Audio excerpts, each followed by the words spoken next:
On 9th November, there are a lot of interesting updates from the Toretsk direction. Ukrainian drone operators modified hexacopters to deliver TM-62 anti-tank mines onto Russian-occupied buildings in Druzhba, demolishing fortified positions before ground forces moved in. After months of intense fighting, the Russians halted their assaults to reorganize and wrest their forces from intense fighting that brought little to negative territorial gains. This occurred as Ukrainians deployed additional reinforcements to the Toretsk area, exploiting a window of opportunity for significant counterattacks on Russian flanks.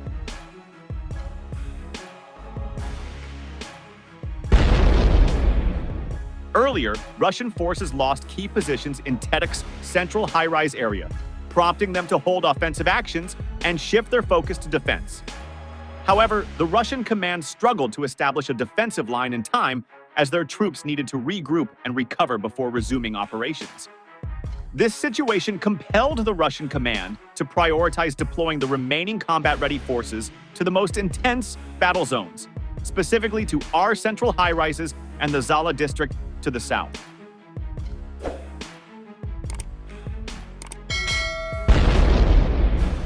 While this decision helped preserve the Russian position in these critical areas, it left gaps in the defenses of regions with lower recent activity. In Druzhba, where only skirmishes between reconnaissance groups had occurred, only a small Russian infantry group remained as most forces were concentrated in Toretsk's zones. Druzhba held significant tactical value, offering Russians a potential staging ground for encircling Toretsk.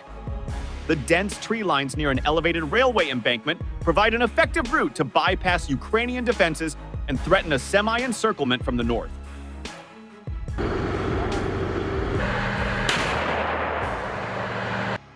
Recognizing this, Ukrainian forces decided to exploit the weakened Russian defenses in Druzhba. Before launching a decisive assault, Ukrainian forces deployed a large number of specialized drones modified for bombing attacks.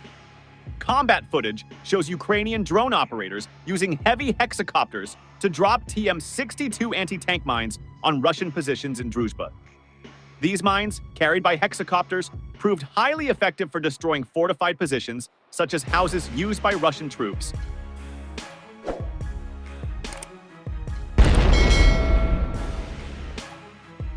Meanwhile, this tactic succeeded in demolishing most structures in Druzhba, forcing the Russians to rely on improvised defenses around a few trenches. Simultaneously, Ukrainian operators used regular drones to drop smaller high-explosive grenades on exposed Russian fighters into ruined houses, finishing off any remaining resistance.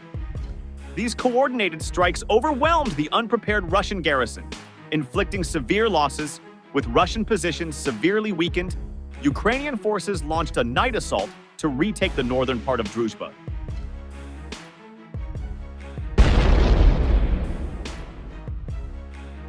From the attacks carried out by Ukrainian troops with using the cover of darkness and dense tree lines, Ukrainian stormtroopers moved undetected, making this an ideal avenue for attack. Concealed in the tree lines, the Ukrainian forces surprised the outnumbered Russian defenders, who could not spot them until they entered the town. The Russians, stationed in residential houses already devastated by Ukrainian artillery and drone strikes, had no solid defense positions.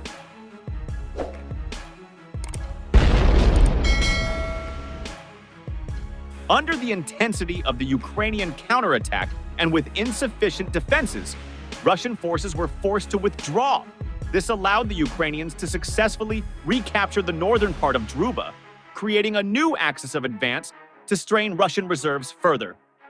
Overall, the extension of Russian forces and their shortage of combat-ready troops led to the expansion of Ukrainian counterattacks and their territorial gains at the weakest points of Russian defense.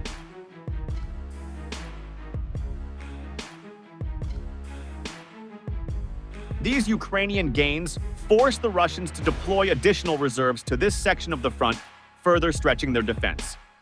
Reinforced pressure in tactically important Druzhba will affect a considerable number of Russian forces, which will cause them to lose additional positions in Toretsk as they can't effectively defend this entire section of the front line. On the other hand, Ukrainian troops are fighting back in the Kursk Oblast, where North Korean troops are assisting Moscow's forces. It has been reported, as a map shows the latest state of play in the Russian border region.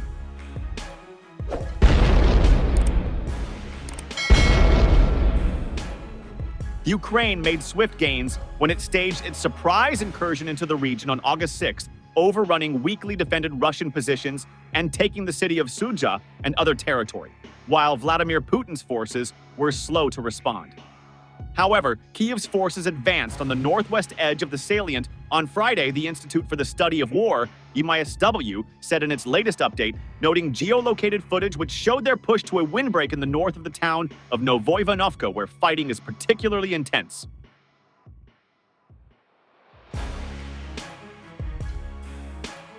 Russian sources said that fighting continues southeast of Koronevo and north of Sudzha. The Russian Ministry of Defense also said its forces repelled a Ukrainian attack in Glushkovsky district west of the main salient. It comes as Ukrainian President Volodymyr Zelensky told the European Political Community Summit that 11,000 North Korean troops are involved in combat in the region and taking casualties, without specifying how many. Ukraine's Defense Minister Rustem Umerov said on November 5th that the first clashes between Ukrainian and North Korean soldiers had taken place.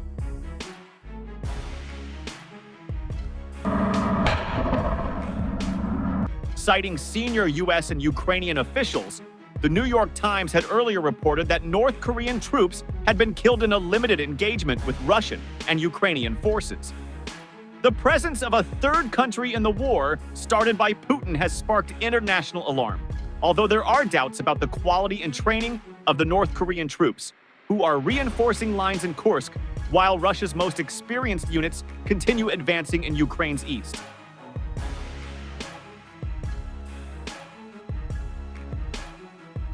Putin told the Valdai Forum in Sochi, Russia, on Thursday that Ukrainian forces had suffered colossal losses in Kursk of more than 30,000 troops, an unsubstantiated figure, and they were under instructions from allies to hold on at all costs until the U.S. election. Donald Trump's victory has raised questions over what it means for American support for Kyiv, given his criticism of continued military aid and insistence he can strike a quick deal to end the fighting.